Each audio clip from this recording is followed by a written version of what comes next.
Hey everyone, it's Admiral Seabass here. Good afternoon and welcome to my war room in the great state of Indiana. We are ready for China's turn one. All right, tech. We're going to go for AMD. We're on stage one. We want to try to get to stage two.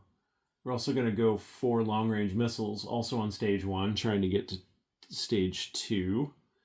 Then we're going to go for chem warfare, also on stage one, trying to get to stage two. So I need I need a 7 on the green dice and 8s on the other two. 7 or higher on the green dice, 8 or higher on the other two. All right, so I did get Tech 2, which is AMD. Okay, that's something. Get a roundel here. And we will reflect AMD now at stage 2, which in the new rules for AMD, for each stage of completion, you get AMD equal to that level. So China's SAMs and inherent SAMs are now at AMD of 2 or less. And the US is also at 2, and Soviets are at 4 or less. So they got a distinct advantage there. All right. Purchases. China only has 2 IPP, so they're going to buy a frigate, which may be the first frigate I've ever purchased. Maybe the first naval unit I've ever purchased for China. So they're going to buy a frigate. And now non-combat moves. This shouldn't take too long. So first, we're at DEFCON 5, so we can move fleets from one sea zone. So this is the bulk of the China fleet here. So they're all coming out of port, and it's these boats right here. One missile patrol boat is going to move into P16, and the rest of the boats are going to move down here into port with the East Sea Fleet. So we will accomplish that by simply doing this. So we will take the 2 destroyers, move them up here, take the frigate, take the nuclear attack sub, the missile patrol boat, and the 2 diesel electric attack subs. All now in port there in the, what is it, a minor shipyard in Guangxi. Okay, so then we're going to have a few land movements as well.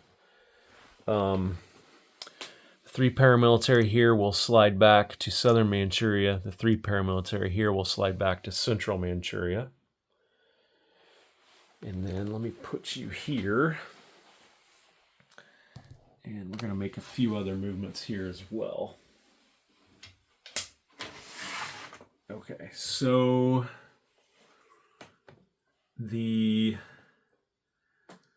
we may be mostly the field artillery in Zhejiang is going to come down to Guangxi, giving me 2 there. And I will chip that one out. Let's see what else.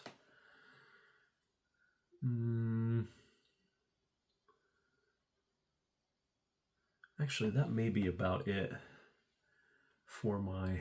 Oh, no. I'm going to need more chips here. The 2 early gen fighters in Zhejiang are going to shift down to Guangxi.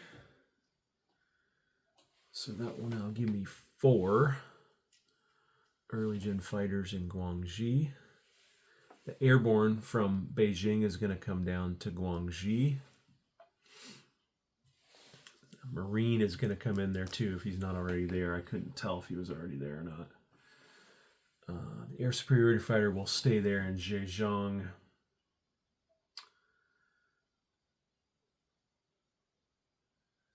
And yeah, I think we're good. You notice China has a few more modern type military units like the air superiority fighter, the regular fighter. We got a next gen MBT here. We got a few MBTs here. We've changed the modernization concept a bit. What we found in the past was it was kind of an all or nothing thing, and you had to save the money and then you got to spend it. Now you're going to get, as you modernize your units, you get the units right away. And then if you modernize enough of them over the course of the game, you're going to get the VPs. So I think the guys will like that better. So actually, let's move this attack helicopter to Zhejiang also. And yeah, I think that's good. Yeah, that's where we'll stop. Okay, so the frigate will get built here at that minor shipyard. And so we have a nice sized naval force there. Who knows why we would have those there so close to Taiwan. We have our missile patrol boat here in, what is that, P-16. All right, and then China will collect 2 IPP, and that will be the end of their turn. And now, exciting times. We go on to turn 2 in Operation Veration. Take care, everyone.